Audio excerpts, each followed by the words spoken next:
They were suffering under the hands of the Nazis, he and his family, and he will give you more details about that.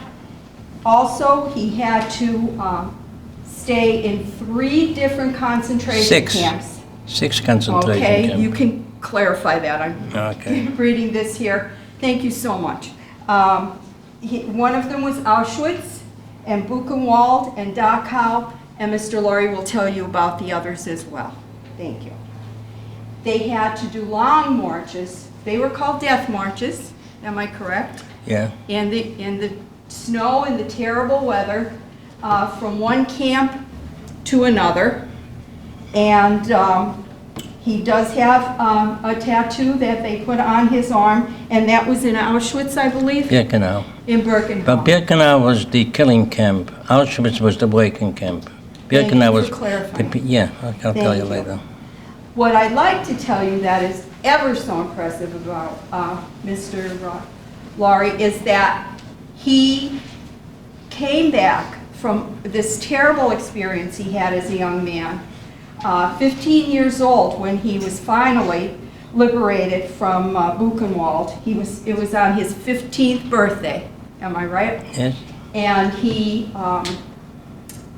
came back to, finally got back to the United States and he joined the American military. So he is not only a survivor of the Holocaust, he is also a veteran of our armed services. And that's something to be very proud of, I'm sure. Today he has 3 children. He has some grandchildren as well. And again, he will elaborate on this motto, but I think it's a beautiful motto that we can all take away from this presentation today. His motto is that we should love, don't hate. And it's with great honor that I present to you this survivor of the Holocaust, Mr. Saul Lurie.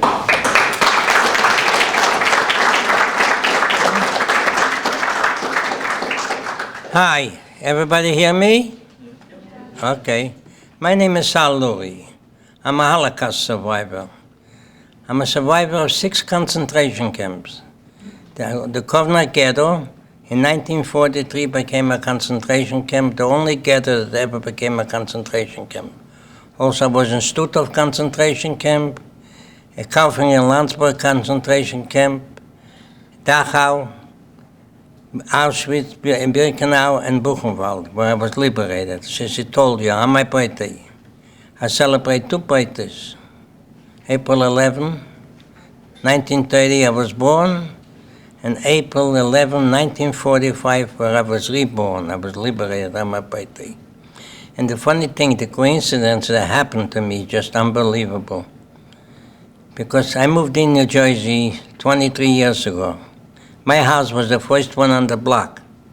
A year later, a man came in, moved in on my block, 5 houses away from me. I live 119 Chichester. The man moved in 129 Chichester. Me and my wife, should rest in peace, we came over to welcome him to the neighborhood. We were talking, and he says to me, "Where are you from?" And I told him I'm from Brooklyn, New York. And he looks at me, he says, "No, you got an accent." You know what I told him? I told him before I came to America, I never had an accent, okay? So he started to laugh, and he says, "What country you come from?" I told him I come from Lithuania. He says, "What were you doing the war?" And I started to mention on the camps, and I said I was liberating Buchenwald. All of a sudden, that man started to cry like a baby. He couldn't stop crying. I look at my wife, she rest in peace, and I says, "What did I say? I insulted him or something?" He couldn't stop crying. But 10, 15 minutes later, he got his composure back. You know what he tells me? He was the first American tank into Buchenwald. The American soldier that liberated me lived 5 houses away from me, okay? Just coincidence, in life. Okay? Just gave you a little example. I want to give you some papers. I want to show something what the Americans found after liberation, okay?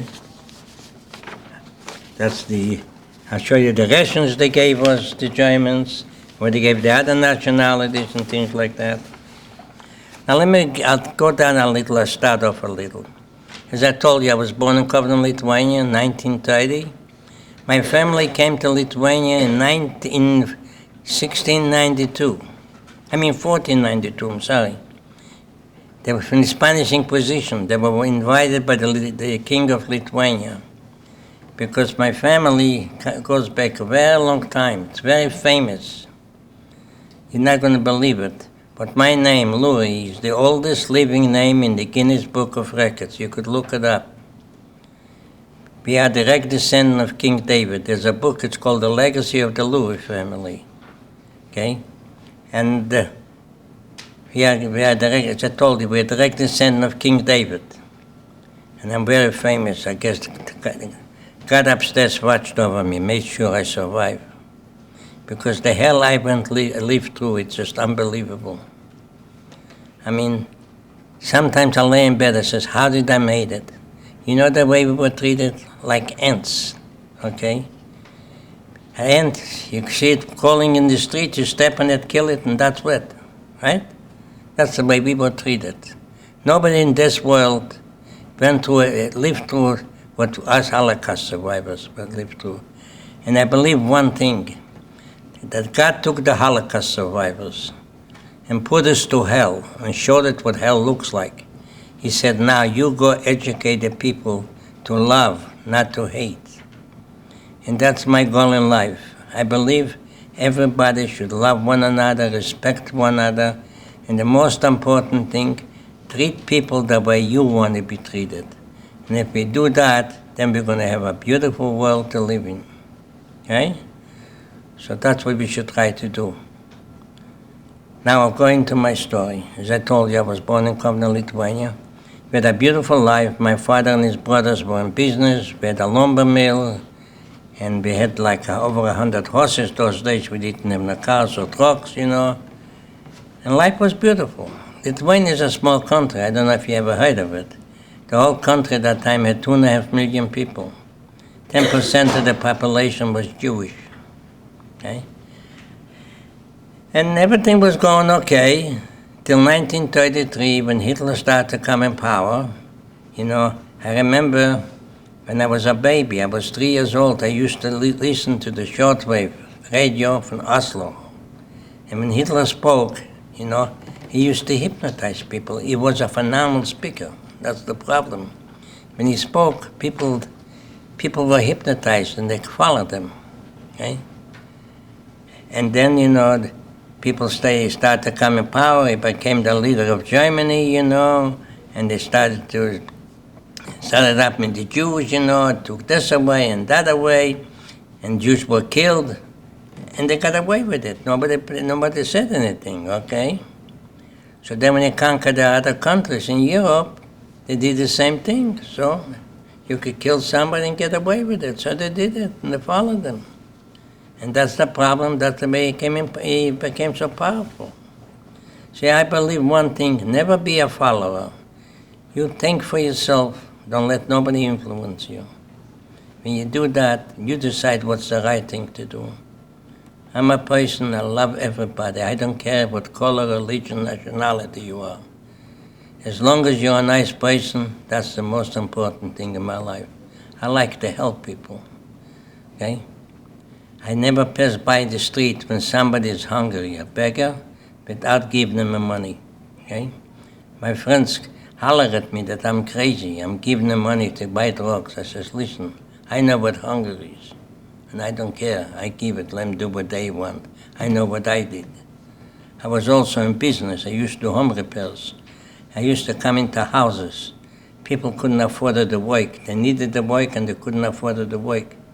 I used to do it for nothing. My payment was, I didn't take away food from the table. And that's what I believe in, to be a good human being and help everybody. And if we do that, we're going to have a beautiful world to live in. Okay? Okay, now going to my hell, what I lived through. Okay, 1940, you know, when Germany attacked Poland in 1939, okay, The Lithuanians became a little anti-Semitic already. They couldn't wait for Hitler to come. Some of them were saying, when Hitler comes here, you're going to kill the Jews, right? My grandfather told them, some of them, you never live to see that day. We had a janitor who used to do that. And the janitor said, when the Germans come, I'm going to kill all the Jews. My grandfather told them, you never live to see that day. And guess what? A day before Germany attacked Lithuania, okay, that janitor dropped dead. My grandfather's permission came through. Can hear? Well, I have the microphone doesn't work good. I don't know. Everybody hear me in the back? Yeah, they hear me. I don't know. Thank you so much. Okay. And now when Germany attacked Poland, okay, in 1940, the Russians took over Lithuania, the three Baltic states, Lithuania, Latvia, and Estonia. They came in. And life was a little harder unto the Russians, but was better than the Germans. Then in 1941, June 22nd, 1941, Germany attacked the Soviet Union. And we know what was going on already in Poland. So my father and his brothers decided we're going to run in deeper into the Soviet Union in order to escape the Germans. So we put some possessions, whatever we could, on the horse and wagon. We didn't have no trucks those days. And we kept on moving into the Soviet Union. And on the road, and while we were going on the roads, German planes were flying overhead. They were shooting on the roads. People were getting killed already. Every time we saw the planes approaching, we had to jump into the ditches. And that was going on for a whole day. And people were getting killed already. And at night, my father decided that we're going to stop in a town, a small town, stay over that night, and then the next day we're going to continue going deeper into the Soviet Union. And we stopped there, and when we got up next morning, guess what? The Germans occupied the town already, okay? We couldn't go nowhere no more. And after a couple of the Lithuanians started to kill the Jews already. They used to take things away and they were killing them. Then the Germans got an order that all Jews had to assemble in a synagogue there. There was a big synagogue there. So we stayed in that synagogue for about a week. Then they gave an order that all Jews not from this town have to go back where they came from. And so we went out. The possessions we had with us, we went out. The wagon was there, but the horses weren't there no more.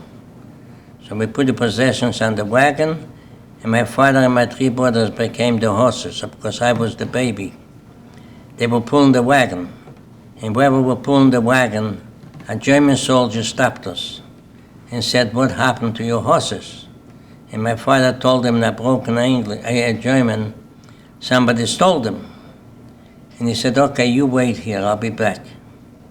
About 15, 20 minutes later, the German soldier came back with 2 horses and said, "You use them, and don't go on the road where you're going, because the Lithuanians are stopping all the Jews, taking everything away and killing them." He says, "You go on the road where the German soldiers are coming down and nobody's going to bother him." Okay, and we listened, we went on that road and nobody bothered us. Found out later on that anybody that went on the road where the German soldiers stopped us from going were killed and everything was taken away from them. And I'm telling you the stories for one reason and one reason only. Not all the Germans were bad. There were good Germans too. There weren't enough of them. There were good ones. And I don't hate all the Germans. I only hated all the ones that were bad. Because if I would hate all the Germans, I would be just like them, because they hated all the Jews. So I don't look what color, the religion, nationality you are. As long as you're a nice person, that's what counts.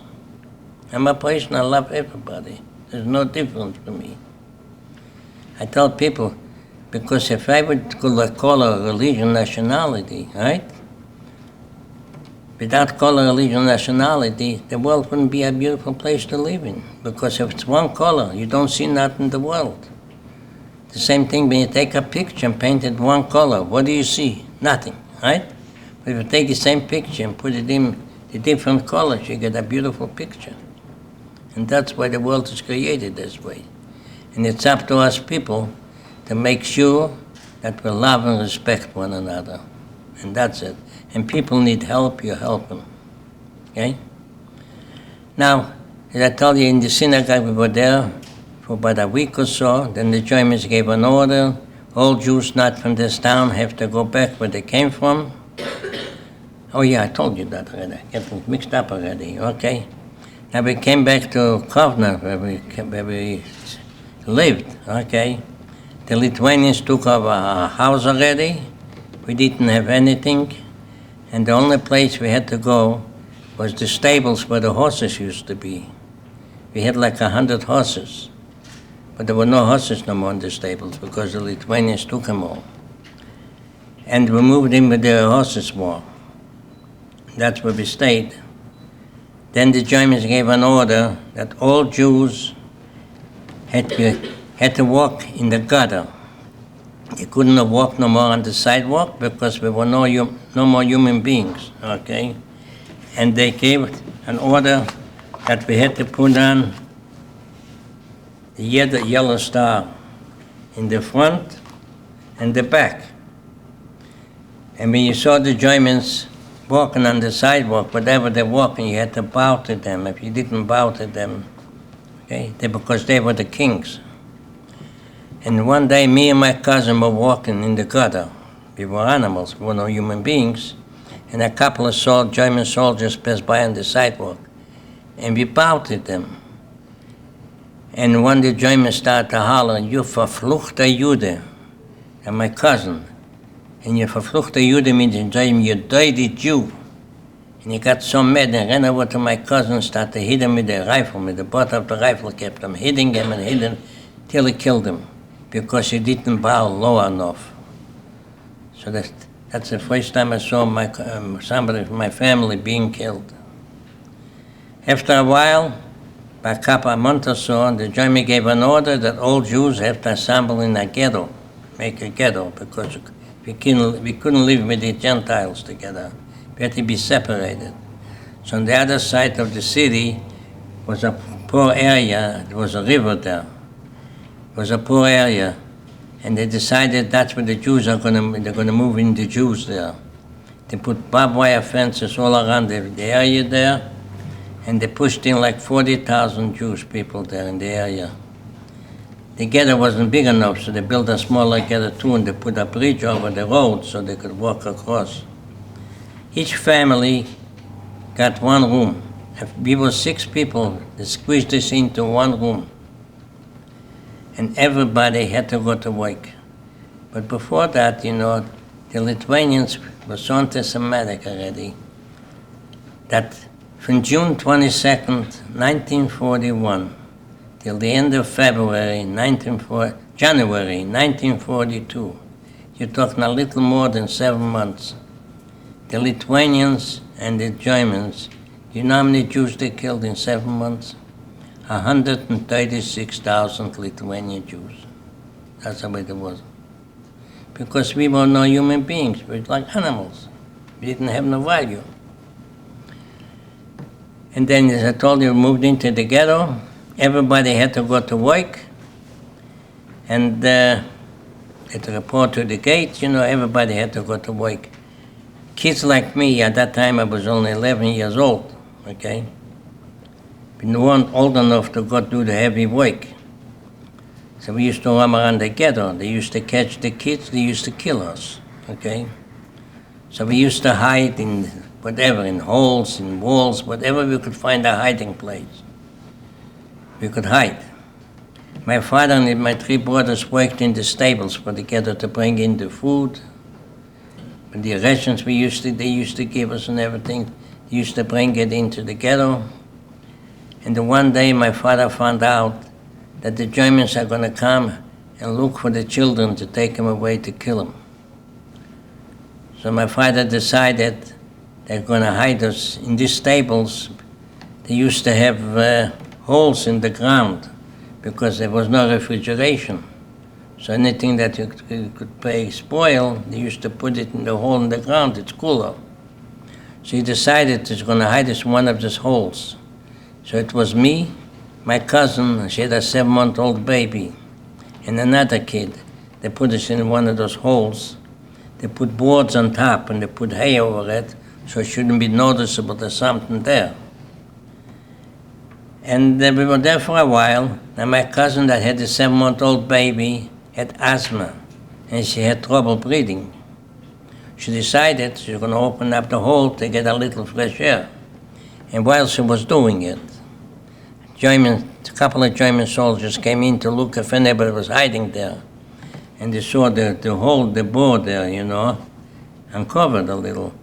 So they came over and uncovered the hole completely, and they hollered, Juden raus, means Jews out, in a loud voice. And my cousin's 7-month-old baby started to cry. He got scared. So one of the German soldiers grabbed the baby from my cousin's arms and threw it up into the air. Anybody knows what a bayonet is? Okay? A bayonet is a big knife that's kept, they keep it in front of the rifle when you fight in close combat. So he threw up the baby in the air, 7-month-old baby, and caught it on the bayonet, on the knife, and started twirling it around like that. The blood was gushing out from the baby, right? And they were laughing, having fun, killing the baby. And when they were killing the baby, I decided that if I hang around there too, after they kill the baby, they're going to come after me too. So I decided I'm going to run out of the stable and run away. And while I was running to the back of the stable, the German soldiers started to shoot at me, and they started to chase me. So I ran to the door from the stable. There was a fence. I jumped over the fence, and in the back of the fence there was an outhouse. Anybody knows what an outhouse is? It's a toilet outside, because we didn't have no toilets in the houses. Everything was outside, but big toilets. So I ran into the outhouse to hide, and I heard the Germans coming. I said, if I stay here, they're going to kill me. I decided I jumped into the hole where the feces is. The waste? There's big holes there, and I jumped into one of those waste. I call it channel number 5 because I can still smell it now. That's what it is. And I jumped into one of them, and I heard a German coming. I submerged myself completely into the feces.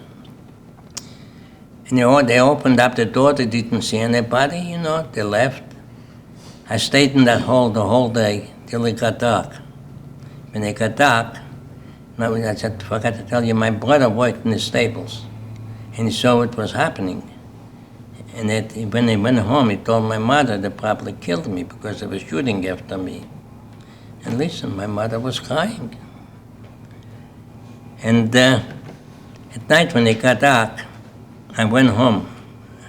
And just imagine, I was completely covered with the feces, right? Chanel number 5, I call it. Smelling like, you could smell me from miles away. And when I walked in the house, when my mother saw me, she didn't care how I looked or how I smelled. She ran over and started to hug and kiss me. She was happy I was alive. And when I tell you this story, it's for one reason and one reason only. Remember, you only get one mother and one father in your lifetime. Make sure you love and respect them, because they're irreplaceable. Because, okay? Because there isn't a day that goes by now, I still don't think about my mother. My mother got killed 2 days before liberation, and she wasn't even killed by the Germans, she was killed by the British. They bought the boat, and they knew there were people from concentration camps, but they didn't care, they bombed it. And the pilot that was involved in the bombing raged back that they shouldn't bomb the boat because there's people from concentration camp, and got orders to bomb it, and they didn't care. And they had to promise for 50 years not to talk about it. But after 50 years, the pilot that was involved came back and told the whole story. And they showed it on Channel 13. Okay? I got copies of it too. Not everybody was our friends anyways. So that was the story about that. Now in the ghetto, as I told you, one day, October 28, 1941, the Germans assembled the whole ghetto, okay? And they picked out 9,500 people from the ghetto. Took them up to the Ninth Fort, it was called, because the city used to be surrounded by fortresses. Took up the 9,500 people to one of those fortresses. They made them dig their own graves. They shot them all. And after they killed all the people, they came into the ghetto and took 100 people to bury the bodies. And after the people buried the bodies, they killed them too. And only one man escaped from the 100 people and came back and told the story what happened in the Ninth Fort. And he said, while they were burying the bodies, the earth was moving because some people were still alive. Okay? And after they killed the 9,500 people, they didn't need the small ghetto and the big ghetto. So they moved everybody from the small ghetto into the big ghetto, and they made the ghetto became smaller anyways. As I told you, us kids, we always had hiding. We were hiding like rats. And life was very bad. I mean, I saw people killed. The Germans from the watchtowers used to just have practiced, kill people just for practice, just to have fun. And then when the Russians were coming closer already to Lithuania, they decided they're going to evacuate the ghetto. They rounded up the whole ghetto. They put us on a march, and we kept on marching. People were falling out. They couldn't keep up. They were getting killed. Worked for days and days and days. Till finally we arrived to our place. Boxcars were waiting there for us. They put us in the boxcars, and we kept on going for about a couple of days on the train. Like animals, we were pushed in like 120, 130 people in one of the cars, okay? Like sardines. And we came to a place called Stutthof concentration camp.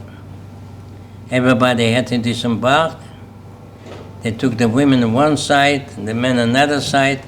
The younger kids, that was younger, in my age or something, they put with the women, okay? But my father decided I have a better chance to survive with my father and my brothers than with my mother. And he grabbed me away from my mother's side, squeezed me in with the men, hiding me there. And they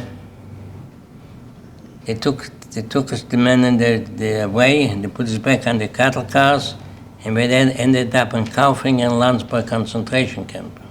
Okay? And we found out later that the kids that were left with the mothers, they went in the camp, they took them away and they killed them all. Okay? And the men used to go to work in Kaufing and Landsberg concentration camp because the men used to go work in an ammunition factory. They had on the bottom of the camp, they had an ammunition factory, and the men used to go to work there because the Germans figured that the Allies are not going to bomb the camps. So for protection, they put the camp on there. And there were 131 boys that were too young to go to work there. And we used to roam around the camps. And one day the men left for work, the Germans came, they rounded up 131 of us, put us on trucks, and we ended up in Dachau concentration camp. And we were there for about a week. They put us in with Russian prisoners of war there in Dachau. There was a lot of Russian prisoners of war in Dachau concentration camp. And then they used to get a little better rations than the Jews used to get. And some of the Russians gave us some bread, you know. And then one day, They came, they rounded up the 131 of us, put us back into the boxcars, and we kept on going for about a week. And we finally arrived to our place. We saw smoke and flames coming out from chimneys, and we could smell like flesh burning. Okay? We found out later, I didn't know what it was, but we found out later that we arrived in Auschwitz-Birkenau concentration camp. We came there, we got disembarked, and they said we're going for showers. We went in for showers, but actually we went into the gas chambers to be killed. And what happened? A miracle happened. Instead of gas, water came out. And you know what the miracle was? The Germans told the Allies, if they give them 10,000 trucks plus coffee and sugar, they're going to pay them with 1 million Jews. And they gave them 48 hours to decide. Now, when our transport came into Birkenau, Auschwitz, we came in very late at night. And by the time we went into the gas chambers, it was after midnight. They even give the time we went in. Okay, I'll tell you a little later the time. And they honored their commitment for 48 hours. So when we came in, went into the gas chambers, the Germans kept records. It says 2:45 in the morning. And the Germans said a miracle happened. You could see it. If you ever go to Auschwitz, you could see the whole story about the 131 boys. Okay?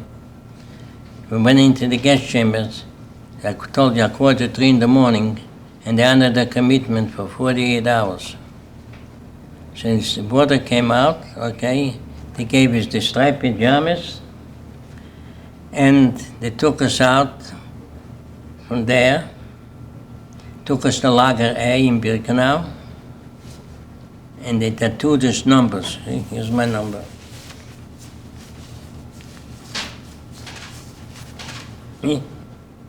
B2858. See, in this camp, they killed 1.5 million people in Birkenau. The gas chambers and crematoriums were working 24 hours a day. Actually, up to this day, when I'm by a barbecue, my mind goes back to there because I could smell the flesh burning. And they gave us the numbers, right? You never see a number from B with the B more than 5,000 because anybody when it came in that camp was killed. I told you, they killed 1.5 million people. Auschwitz, which people know the Auschwitz, have known more than Birkenau. Auschwitz was a working camp. Auschwitz, you could see numbers over 200,000. But Birkenau, no, you never see more than 5,000.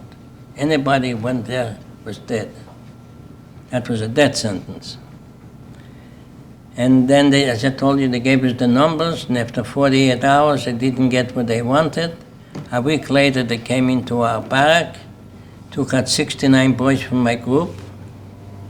They killed them. A couple of weeks later, they took another 45 and they killed them. Now, anybody ever heard of Dr. Mengele? Dr. Mengele was an experimental doctor. He used to be experiments on children, Jews, okay? He was doing the experiments, all kind of experiments. And Dr. Mengele was looking for experimental kids. So I came into the barrack I was in, and I was picked by Dr. Mengele for experiments, okay?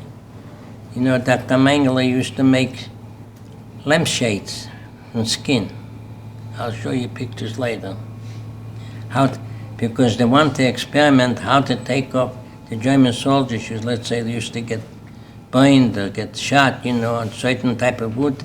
They needed, you know, how to fix the wounds or things like that. So they used to experimental, and they used to have special injections to the skin used to come off, okay? And they made lampshades from them. So as I told you, they came in, and guess what? I was picked for the experimental lager. They took me out from Lager A, they took me to Lager D in Birkenau, the experimental barrack. I was there, to wait for my turn to do some experiments.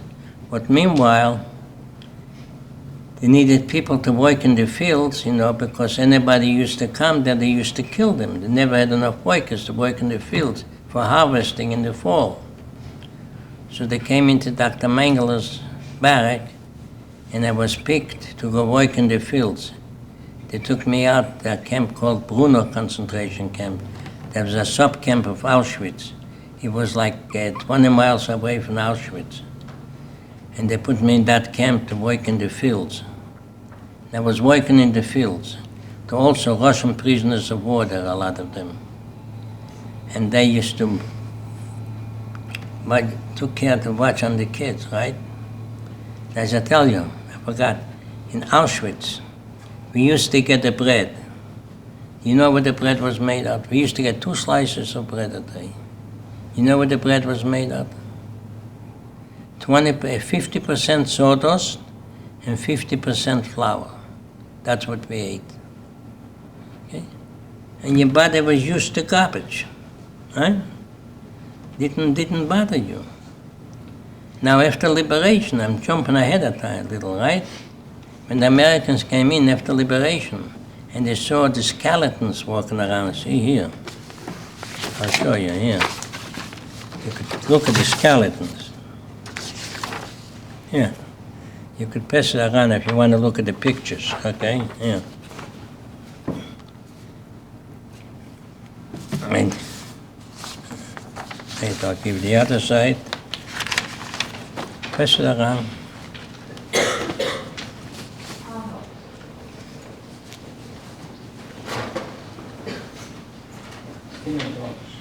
That's it. Now see, this is the rations that we used to get. See, the Jews and the other nationalities. You see, the Jews are on the bottom, the rations. The other nationalities.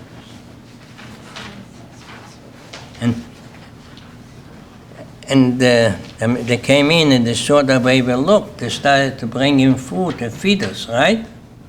People were starved. So they started to eat like pigs, And guess what? People were dying like flies from dysentery because their bodies weren't used to it. And they got diarrhea. 10,000 people died after liberation from dysentery because their bodies couldn't take the junk, the good food. See, I was brought up to be in a kosher home, religious-like. And even after liberation, certain foods I didn't eat, okay? Guess what? It saved my life. If I would have eaten like with everybody else, I wouldn't be here to talk about it. And also, it took 1.5 years before my body got used to regular food, because I used to break out in boils all over my body. Till my body got used to regular food. So little by little I had to take it. And we were in Auschwitz, Birkenau, till the Russians started to come closer to Auschwitz, right? They put us on the Dead March. Now, just picture, the only thing we had was wooden shoes and pajamas. The clothes that we had, our uniforms, were pajamas, striped pajamas. And that was in December, January, February, March, no blankets, no nothing. Okay? And we went on the Dead March. We went out like 10,000 people. By the time we came to the destination, the train station, maybe 60% of the people were dead. Okay? And don't forget, we didn't have as I told you, no blankets or nothing. Didn't even get frozen. Over there it gets like 20, 25 below zero. Okay? We didn't have no water. The only water we got, we used to pick up the snow from the ground and put it in our mouth. It's a miracle, as I told you, that we didn't get frostbitten. And we kept on marching and marching and marching. Then one day we came to a train station. The boxcars were waiting for us to squeeze this into the boxcars. As I told you, people were dying, right? You were happy people were dying in the barracks because you used to throw it out like a piece of garbage outside. You could see on the pictures the way the bodies looked. And used to throw it out. You had a little extra room in your bunk, because in the bunks that we used to sleep in, no mattresses, no nothing. The only thing we were sleeping is on the wood. No blanket, no nothing. Never had a blanket. Used to be 10, 12 in a bunk. Used to sleep on the side if you could sleep. But you were happy when somebody died. You had a little more room to move. And they put us back into the boxcars, and we ended up in a place called Buchenwald concentration camp. We arrived there January 22nd. The Germans kept records, that's how I know the dates. Unbelievable. January 22nd, 1945, we arrived in Buchenwald. And we came there, and they had a big camp and a small camp. They had a children's camp too there. And they put us into the smaller camp. And we stayed over there. And as usual, the kids were dying, everybody was dying there, every day you saw the chimneys and the smoke. That was in Germany already, so they didn't have no gas chambers there. But people died from starvation. You saw the pictures, the way they looked. That was after liberation. Okay? And we were there, and we saw the planes flying over the camps, They never bombed the camps or the railroads. The Allies said it's too far out of the way, but they never bombed it. They used to fly over the camps, but they wouldn't bomb it. And that was going on, and people were getting killed, and life was unbelievable. Listen, I can't explain everything I went through. It's just impossible. You see, this was after liberation. See? That's me right over here. This guy over here. That's me after liberation. We were walking out from the camp. Right? And one day, we heard fighting, like artillery shooting and everything.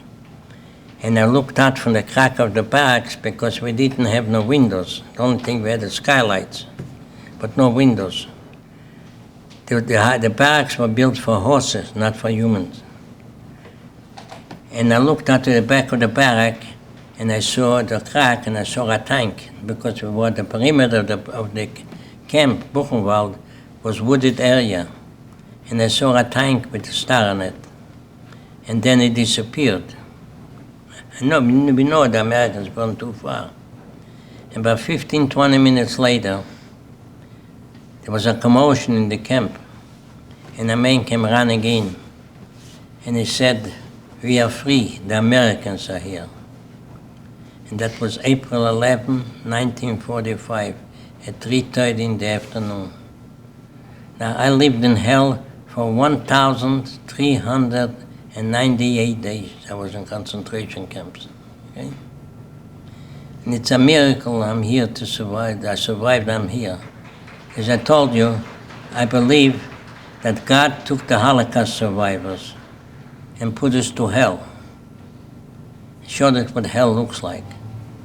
And said, now you go educate people to love, not to hate, respect one another, and treat people the way you want to be treated. And if we do that, then we're going to have a beautiful world to live in. And that's my goal in life, and that's why I talk about my experience. I just gave you a little example of what I went through, because if I had to talk about everything I went through, we could be here for days and days. But people still hate one another. There's no reason why. I tell people, you put yourself in the victim's shoes. Okay, you become the victim, and somebody would treat you like you treat other people. Would you like it? Okay? Because it's easier to love. I tell guys like you, I said, listen, if you have a girlfriend, right, and you love one another, right, makes you feel good, right? Makes you feel good in your girlfriend. What happens if you get mad at your girlfriend or your boyfriend and you start screaming on each other, right? You hurt yourself and you hurt the other person. So it's easier to love than to hate. I'm a person, I love everybody. I don't care what color, religion, nationality you are. As long as you're a nice person, you're my friend, you're my love. I'll do anything for you. And if somebody's not nice, I try to point out what he's doing bad, and I say, you put yourself in that shoes. Would you like to be treated like that? And that's what I do. And that's my goal in life. People cannot believe it, okay? Now, after liberation... We're here as your witnesses. Huh? All of us are here as your witnesses. You're telling us your story, and we are your witnesses. Huh? And we thank you for that. Yeah, but... Would you like to take some questions from the students? No, just one more minute, just want to bring up something else. I was an orphanage, okay? I didn't have no family. I didn't know my father and my brother survived. I didn't find out my father and my brother survived until 1959. Because after liberation, they were liberated in Dachau. And they went back to Lithuania, and the Russians were there, and they couldn't write or nothing. Okay, they were back in a camp. So I found my family in America. I came to America in 1947. Okay, I had to wait 2 years before I could come here.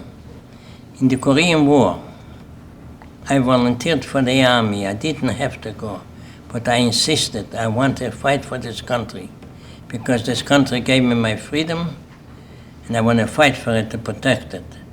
And they told me I wasn't a citizen yet, and I told them, I want to fight for this country. I'm so proud of it. And they'll say, well, we'll see what we could do.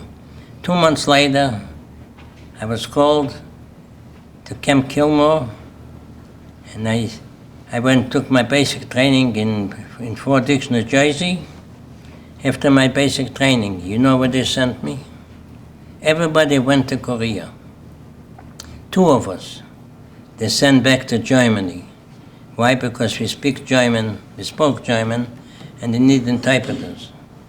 Now when I went back to Germany, people ask me, how did you feel going back to the hell you came from? And I tell them, listen, I felt like a giant. And they look at me, says, how could you feel like a giant? What you went through, the way you were treated? I says, listen, when I walked the streets of Germany, and I looked at the Germans, and I said, you wanted to annihilate this little Jew. Here I'm back as a conqueror, American soldier, and proud of it up to this day, because I'm the proudest American you're going to find. I love this country.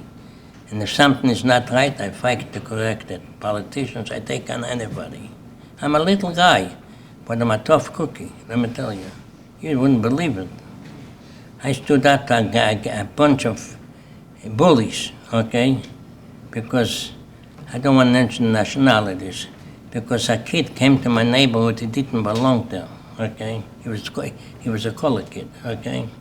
And they wanted to beat him up, and I stood up for him.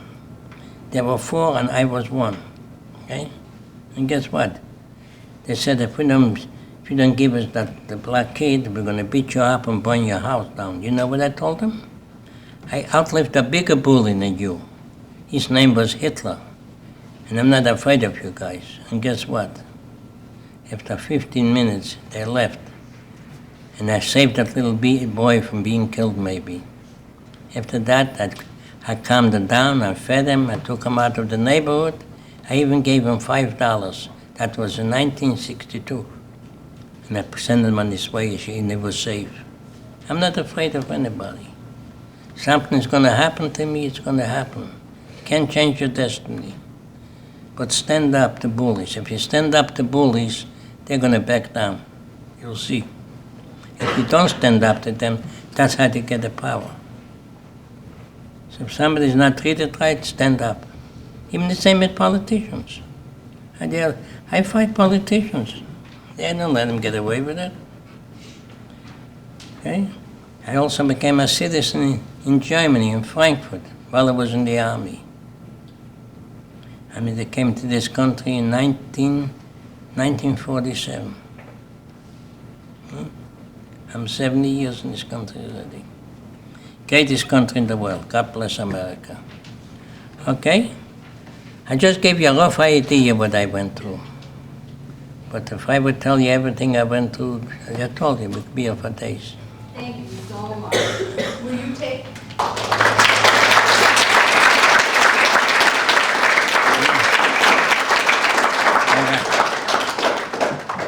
Will you take some questions from the students? Oh, yes. Questions, students? See? Here's a question. I want to show them. Could you move this thing? Well, We got time? we're close to time. Would you rather do that and wait? Because I don't know if you all have time for questions. Whatever you prefer. No, because I want to show them some pictures I had. Okay.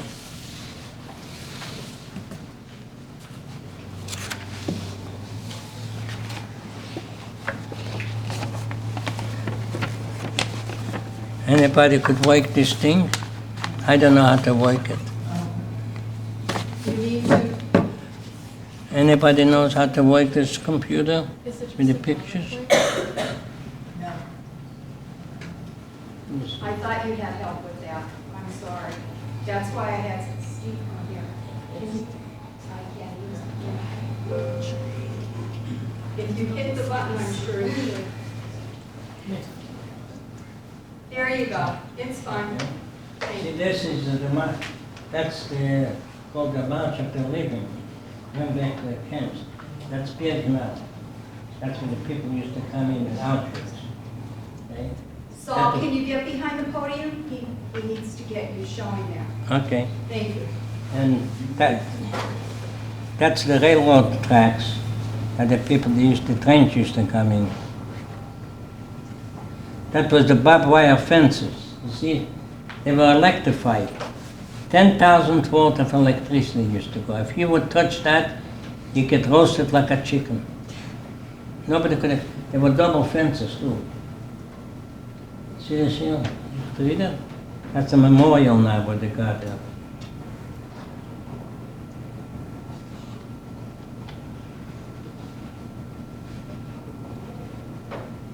See, that was the canister of the gas. People used to go into these showers and then they used to throw in the canisters into the room and they used to kill them. Later on they came with a new system. You see the tanks?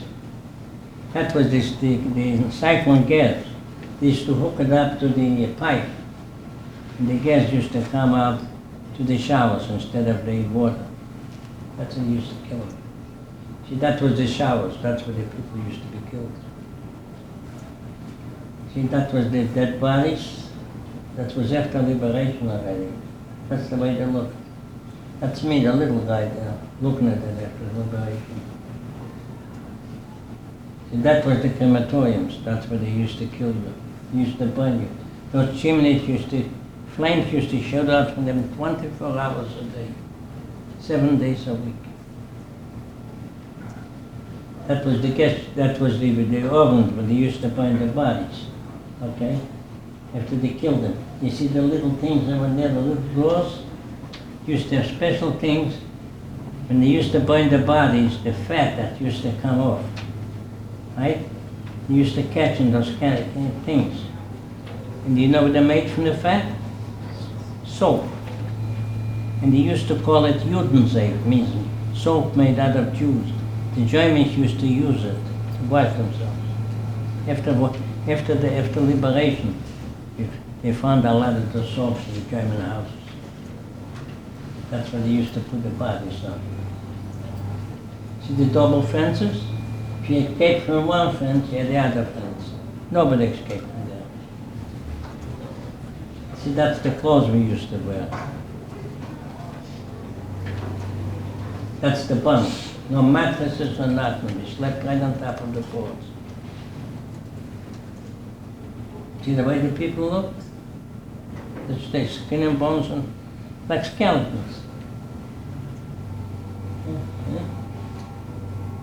They killed them, right? You know what they did with the bones? They used to grind it up, okay? They made fertilizer out of it, and the Germans used to use it in the fields for fertilizer. After the war, I'll show you later. See, that's everything they used to save. They closed everything they used to save, but now it's museums.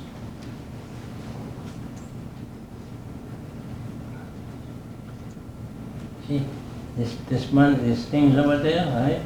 That's where the ashes are from the people. That's where they used to keep the ashes. Use it for fertilizer. See? That's ashes of human beings, mounds.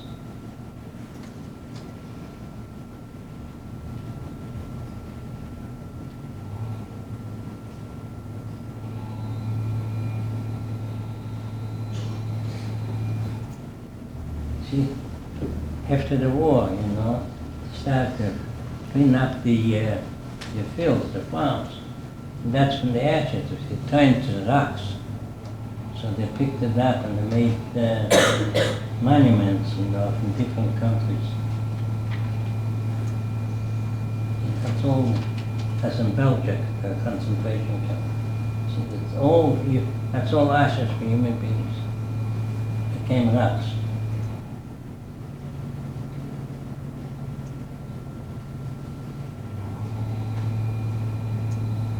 Now that's me, this guy over here, that's me in the army.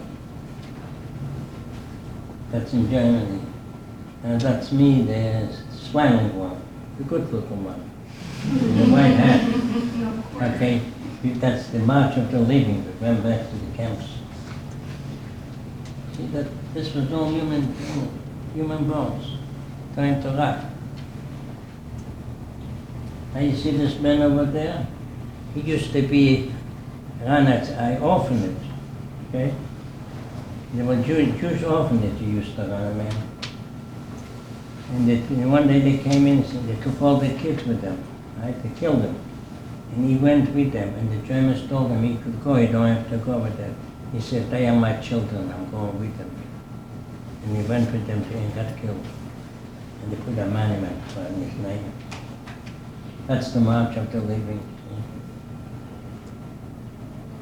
All 10 different nationalities come over there. Every year. That's me, my wife, she rest in peace. She never again, that's one of them. That's it. This one. I got That's more. why you're here. Okay, if you have time. Thank you so I'll much. show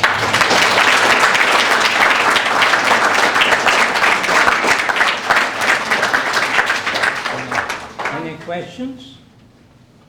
I just need to make one announcement before some of the students have questions. Have any unanswered questions about what happened to you and the others? Sure. Do you yourself have any unanswered questions about what happened to you yourself and the others? No, but just to answer my own questions. I know what it was. I couldn't talk about it till I finally opened up. Because you have to tell the world what happened. People have to realize that things like that should never happen. But my goal in life, as I told you, I love everybody. I don't care what color or religion I belong. I love everybody and treat people like I want to be treated. Nobody wants to be treated well. So will you go behind the podium because he's trying to get you on? Okay. Thank you so much. One more question? Students?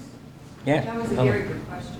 After you found out that your family survived, did you reunite with them? No, because they went back to Lithuania, and the Russians were there. Okay. They in Kaitan. They couldn't write or nothing. My father had 5 brothers and sisters in America. He couldn't write to them. Okay? And they wouldn't let him out from there either. Told you, I didn't find out that my father and my 3 brothers survived till 1959. Finally got a letter out.